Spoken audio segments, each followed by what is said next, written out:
Hello everyone, Godenot here. Today, we're going to talk about an important topic, the Tavern. At some point, you've probably opened it and asked yourself, what is command? What does finance do? And why is leadership so important? In this video, I'm going to break it all down for you. We'll also talk about which commanders you should focus on in each category. Right now, there are over 50 commanders in the game, but not enough friendship items to upgrade all of them, so choosing the right ones makes a huge difference. So, let's get started with our analysis. I've organized everything into finance, command, leadership, aptitude, and combat rates. But the question is, where do we even begin? So, I've created a priority list here, from top to bottom, and I'll go through each one, explaining why they're ranked this way and why some are more important than others. And at the top of the list, we have leadership. Leadership is one of the easiest stats to understand.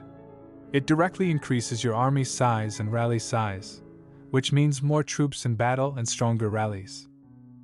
In total, there are around 23 commanders that provide leadership, ranging from 1 star to 5 star. When fully upgraded, they add up to about 6,400 leadership, which is a massive boost to your army and rally capacity. Before moving on, let's break down the numbers.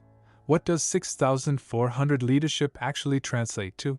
For every 1 star, you gain 30 army size and 100 rally size. So when you scale that across all your commanders, the total bonus becomes very significant. In total, that gives you over 192,000 army size and 640,000 rally size. A huge increase that can completely change the outcome of battles. And that's exactly why it's my number one priority. It's a consistent advantage, unlike other stats that depend on the enemy.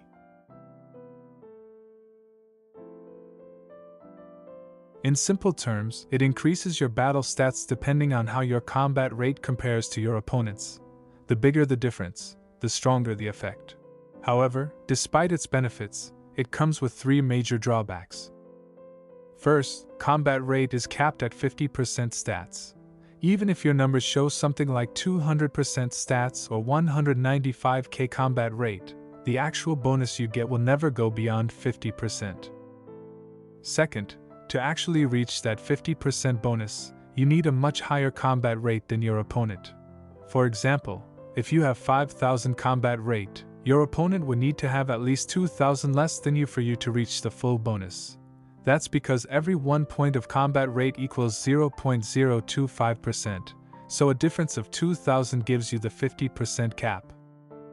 Third, it's highly inconsistent.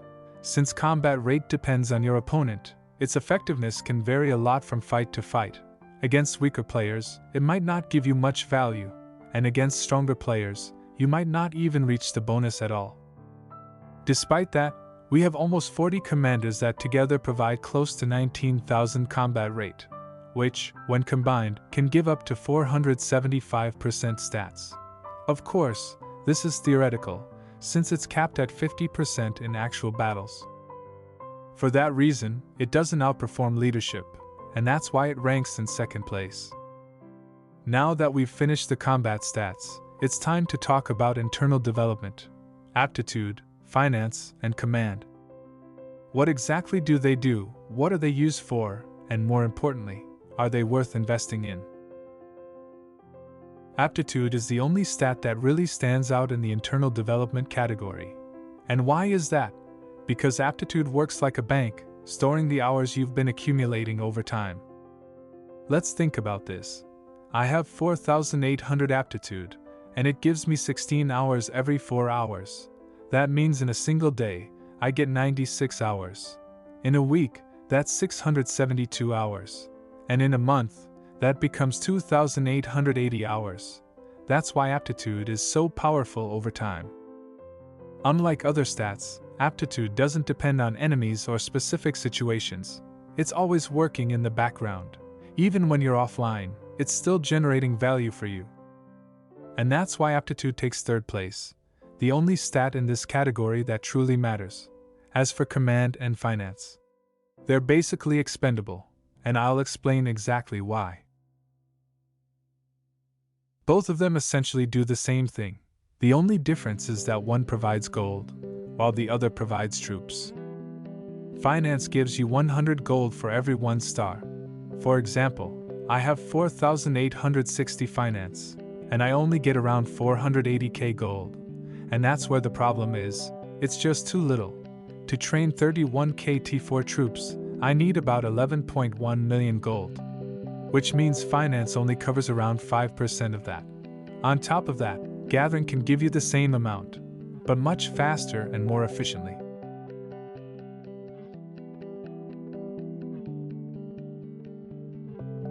And when it comes to command, we run into a similar issue.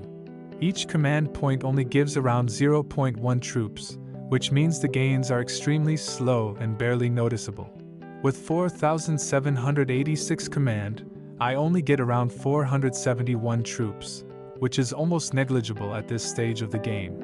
Compared to that, barracks can produce nearly 25 times more troops. So basically, every 10 command gives you around 1 troop, which is why the gains feel so small and inconsistent. And with that, we've covered everything, from why leadership is essential, to the limits of combat rate, the long-term power of aptitude, and why finance and command simply aren't worth it. And in the next video, we'll be doing a full ranking of the best commanders to focus on. We'll go category by category, covering the top picks for aptitude, finance, command, combat rate, and leadership.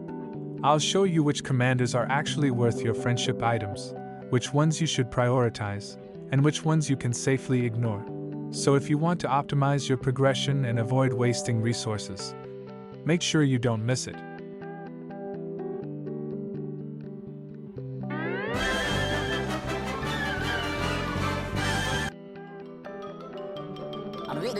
That's all, folks.